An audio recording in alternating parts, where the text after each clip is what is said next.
Why the Ukrainian no-fly zone won't ever happen. Weeks, the Russian army has brutally invaded Ukraine. I love real life lore, but I'm a little scared that there might be some TOS. Have you guys seen this? No toes? Okay, let's do it. Yeah. For the past several weeks, the Russian army has brutally invaded Ukraine. Throughout these weeks, cities, along with both military and civilian targets across the country, have become subjected to devastating Russian missile and air attacks raining down from the skies. Across major Ukrainian cities home to millions of people like Lviv, Kiev, and Kharkiv, the chilling sounds of air raid sirens have begun sounding alarm to residents for the first time since World War II. The Russian Air Force possesses around 11 times as many fighters, 24 times as many dedicated attack or bomber craft, and roughly 13 times as many helicopters as the Ukrainian Air Force has got. In a longer war of attrition, with all things else being equal, the Russians simply have the numbers to continue sustaining heavy losses in the air, while the Ukrainians do not. And so the math for eventual air superiority is on the Russian side. And once air superiority is achieved, the likelihood for a Kremlin victory in some form or another increases dramatically. Therefore, throughout the agonizing weeks of this war, Ukraine's President Volodymyr Zelensky, along with numerous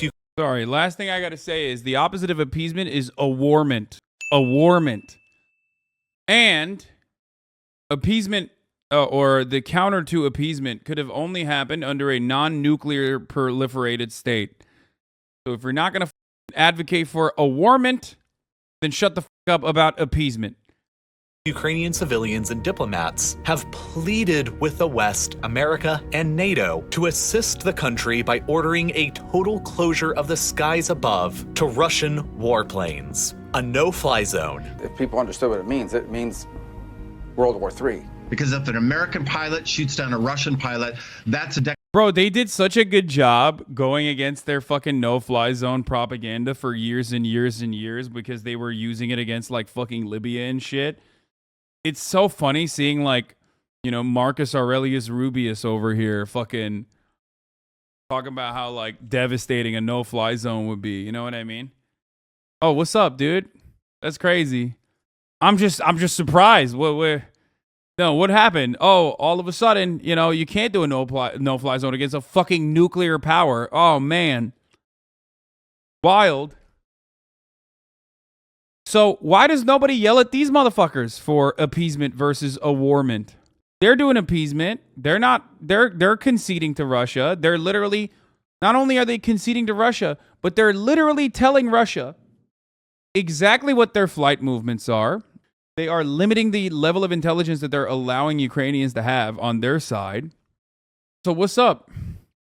Why is nobody thinking that these guys are also doing appeasement?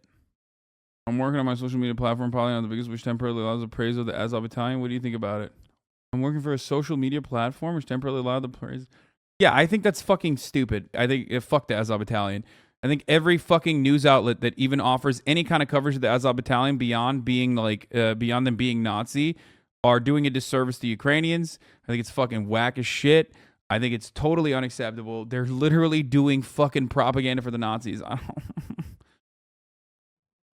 So stupid. They are fucking Ukrainians. Not as hard as Russia is right now, but like they're fucking future Ukrainians super hard. Declaration of war. Many parliaments within NATO allied countries of Eastern and Northern Europe like Estonia, Latvia, Lithuania, and Slovenia have all called for the no-fly zone to be established. But despite all of these urgent requests, poll after poll carried out across countries in Western Europe have consistently shown low support among the general Western European public for a no-fly zone over Ukraine. However, the same cannot be said of the American public, where several polls there have shown consistently high support for one throughout the invasion. Like a poll from Reuters on the 4th of March that showed 74% of Americans supported the implementation of a no-fly zone. A CBS poll from the 11th of March that found 59% of Americans supported one, and a Quinnipiac poll from the 16th of March that found nearly 1 in 3 Americans still disagreed with President Biden's decision to not. Wait, did Moldova also call for a no-fly zone? Oh, you know they did. You know they did, dude. Are you kidding me? Explosions reported in Kyiv, retaliation of Putler asking for the sinking of Moskova, I guess. Americans don't even understand what a no-fly zone means and what consequences it has. Okay, first of all, Corn Pop TV, you'd be one of those stupid Americans if you didn't watch me all the fucking time. When I first started talking about how fucking no-fly zones are stupid, there were hella people in this chat that were like, what do you mean? Why not? That sounds like a great idea. And the reason why most Americans have this opinion, and I don't even like hate them for it, even though they are bloodthirsty for the most part. The reason why they're hitting Kyiv Oblast right now because of Moskova, most likely. But the reason why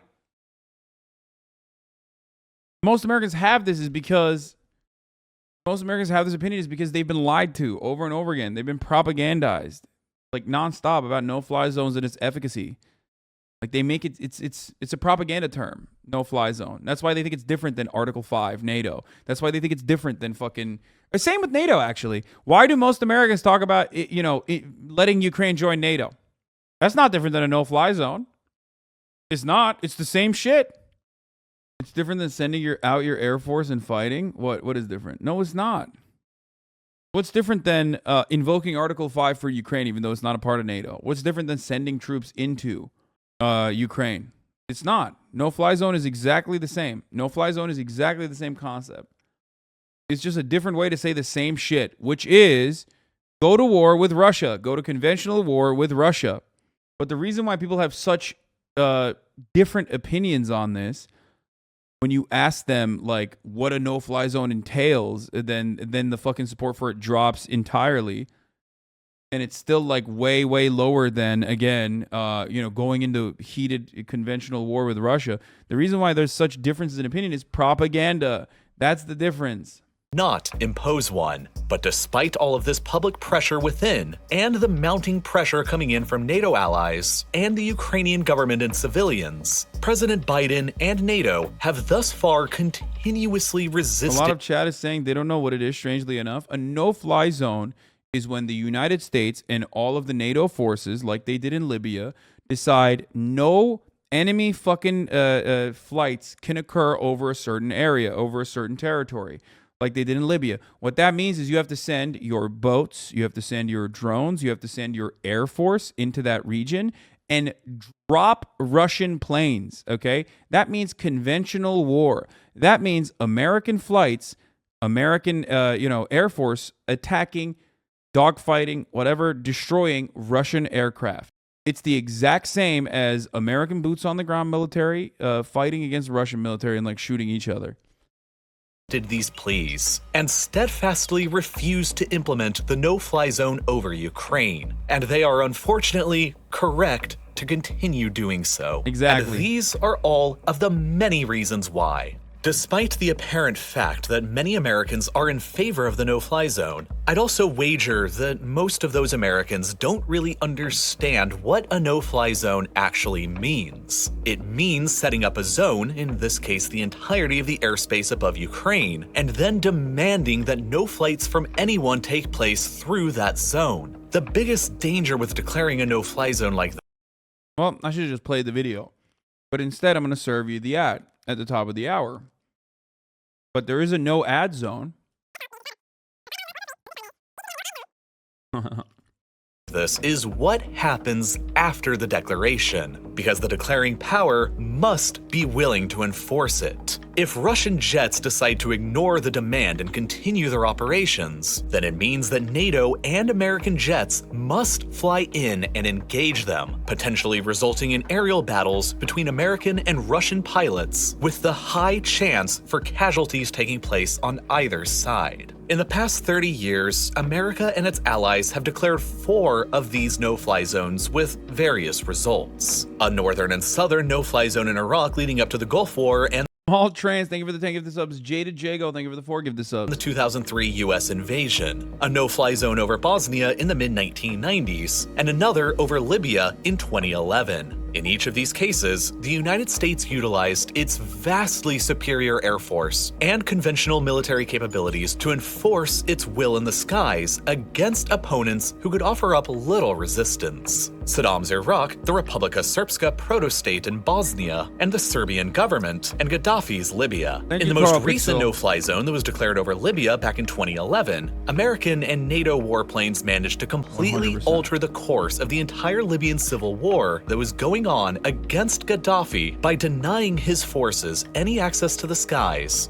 Dude, can you think about a more like fucked up thing than telling another nation state they can't fly their own fucking aircrafts against like rebel forces that they're trying to fucking stop?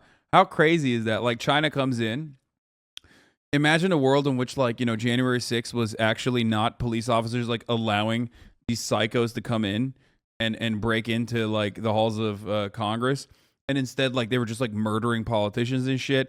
And the American police force was, and the American military was like trying to stop that from happening. And then China's like, no, you can't do that. We're going to blow you up. And they did. The Chinese Air Force came in and like blew up the American Air Force. That's what's going on in Libya. That was totally appropriate, by the way.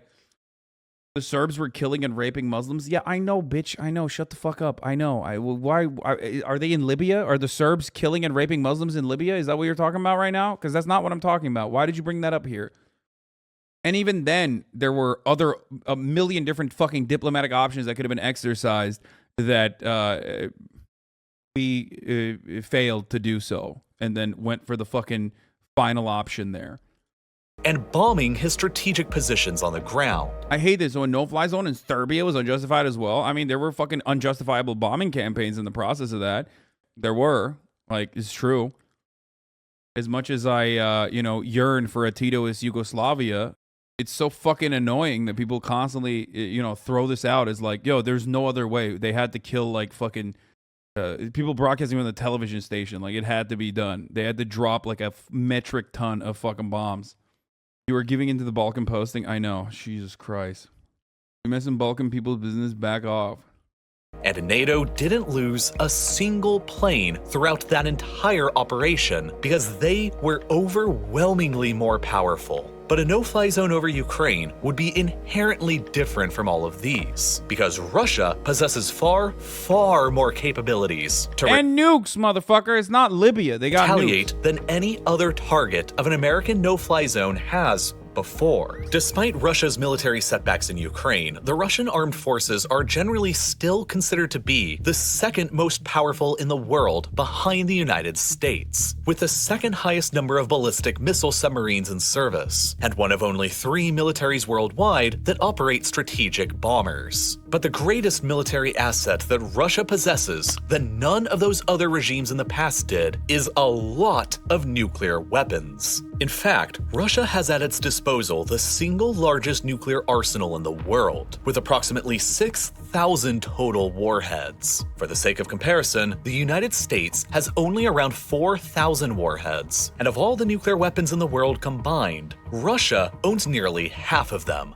Of critical importance to understand, however, these 6,000 warheads can be divided into 2 different categories: strategic arms and tactical arms. Strategic nuclear arms are the big, scary ICBMs that you usually think about from the movies that fly on top of a missile fired from a silo or a submarine that are powerful enough to destroy an entire city. The point of strategic nuclear weapons like these, though, is to never actually use them. They're only there for deterrence, to dissuade the enemy from ever being tempted into using theirs. And thus, they guarantee mutually assured destruction if one side ever deploys them. From the perspective of the Kremlin, however, tactical nuclear arms are viewed very differently. These are significantly less powerful and destructive nuclear weapons, with only a But, like, okay, there's no shot he's just saying, like, tactical nukes are significantly less destructive without mentioning that, like, it's still, like, 100x what happened in the at the fucking grain depot in, like, Beirut, for example. You know what I mean?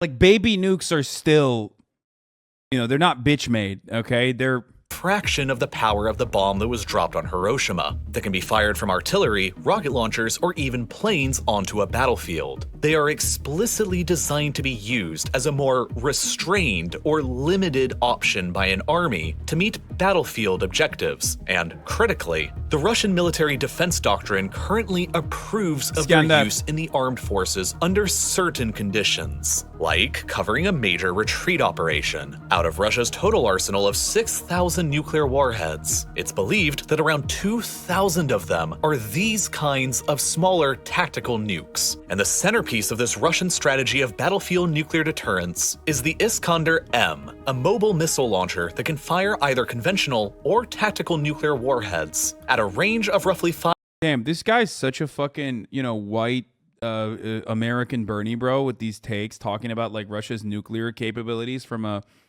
point that is like actually understanding and technical and like descriptive, rather than just simply talking about how, nuclear war wouldn't be all that bad. That's crazy. He must be pro-Russia, I think, probably, right?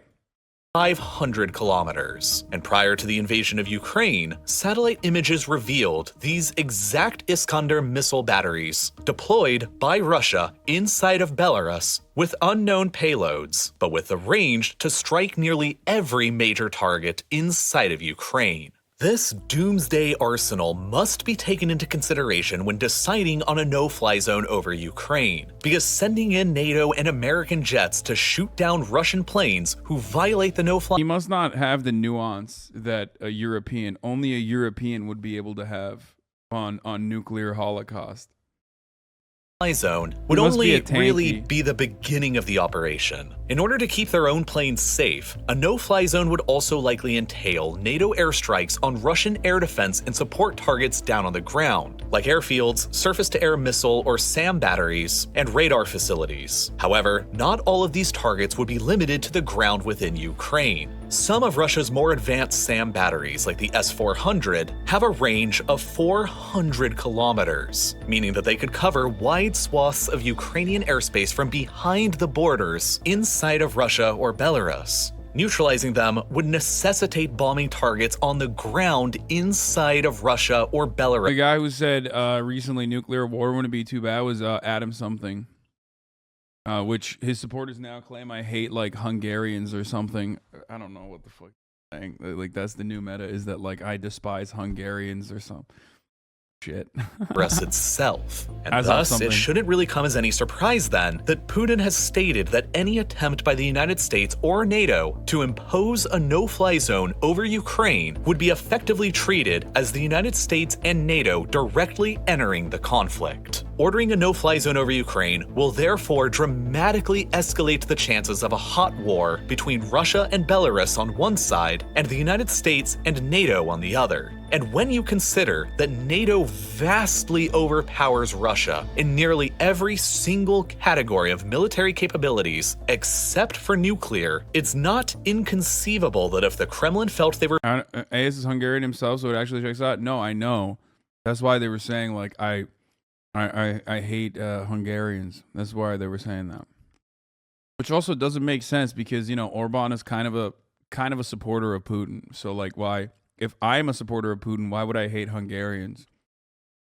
Just many things to consider. For being backed too far into a corner, they might choose to authorize a smaller scale tactical nuclear strike somewhere in a last-ditch effort to turn the tide. And it's impossible to predict how things could hypothetically escalate from there. But it's not just the enormous risk of escalation towards a third world war in Europe that makes the no-fly zone unfeasible. Even if one were to be declared, it's unclear how helpful it would actually be. Many of the Russian airstrikes that have hit targets across Ukraine have been missiles fired from planes flying within Russian airspace that never left or entered Ukrainian airspace, which a no-fly zone over Ukraine would not protect against. And that's besides the point. Well, they would have to literally, implementing a no-fly zone over Ukraine would mean hitting Russian targets inside of Russia, as I think he also pointed out. Would have to hit Russian targets inside of Russia as well. It's just full-blown war at that point. Straight up.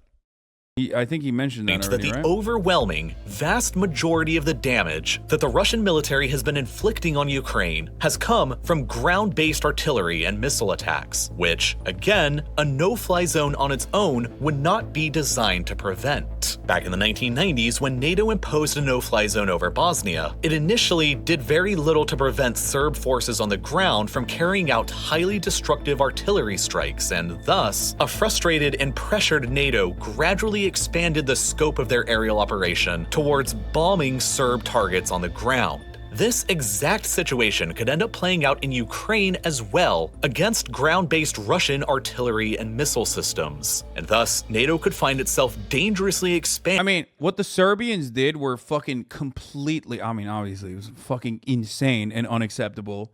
So Americans were like, we're gonna do that exact same thing to them. Like that was the solution in that situation, was like, oh yeah, like they're literally fucking indiscriminately shelling Muslim areas, like indiscriminately shelling Muslim areas. So we're just gonna indiscriminately do that to everything and everyone.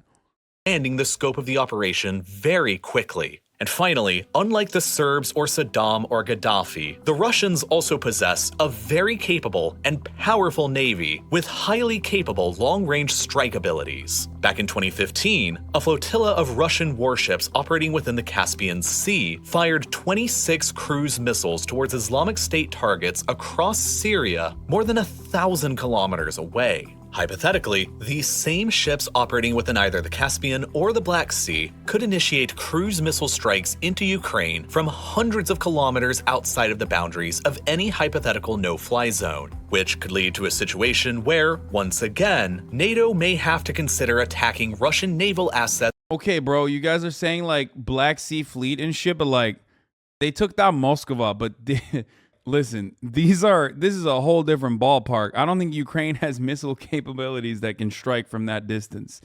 They did a really good job and took one down. Big dub, fat dub. Obviously, real life lore published this video before that happened, but you know they still got some fucking fatties out there.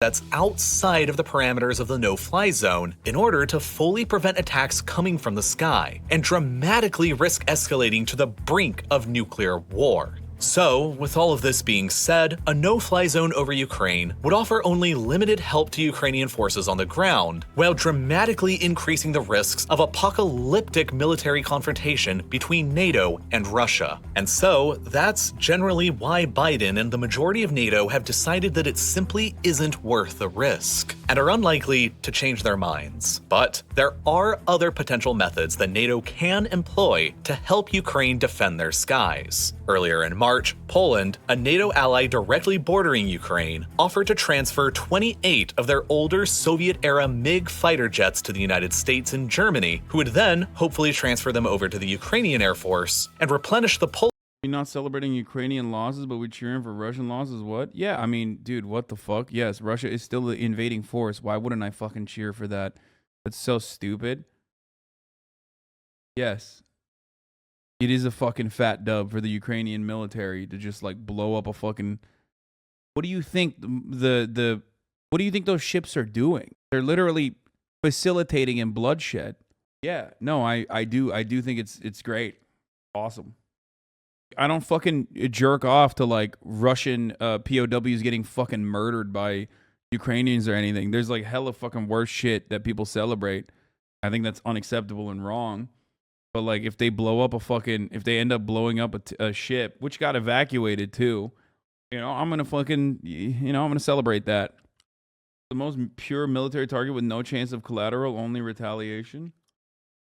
Polish Air Force with a set of newer F-16 fighter jets. However, this too is something that the United States eventually declined to do, out of fear of risking further escalation with Moscow. But there are other things that America has done to support the Ukrainian war effort a bit more indirectly. Following President Zelensky's emotional speech to the United States Congress, Washington announced a further $800 million security package for Ukraine, which will further add to the plentiful anti-air and anti-tank weapons that have already been provided, including around 800 Stinger shoulder-fired anti-air launchers. Simultaneously, Turkey, another NATO ally, has already sold several dozen of their very capable aerial drones to the Ukrainian military as well. Regardless of what kind of help is given by the governments of NATO, the civilians and children that are there on the ground and suffering right now are in dire, absolute need of some kind of help from someone.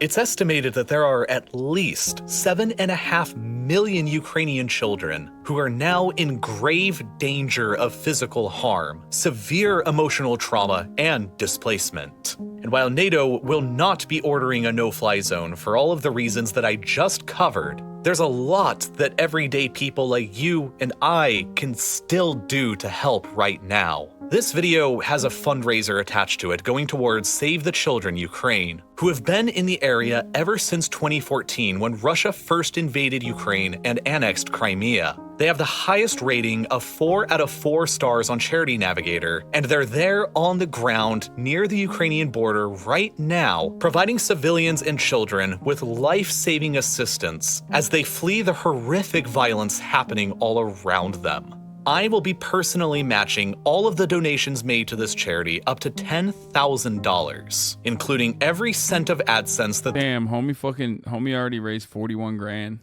This video generates. And even if you don't have any spare money that you can afford to give, there's still something that you can do as well to help for free by visiting this video's sponsor, Tab for a Cause, and installing their browser extension, Tab for Ukraine, which also supports the same charity, Save the Children Ukraine. The extension will show small ads on the bottom of your new tab page that are paid by advertisers, and then the money that is generated. What about a charity for Russia, though? Wait, what?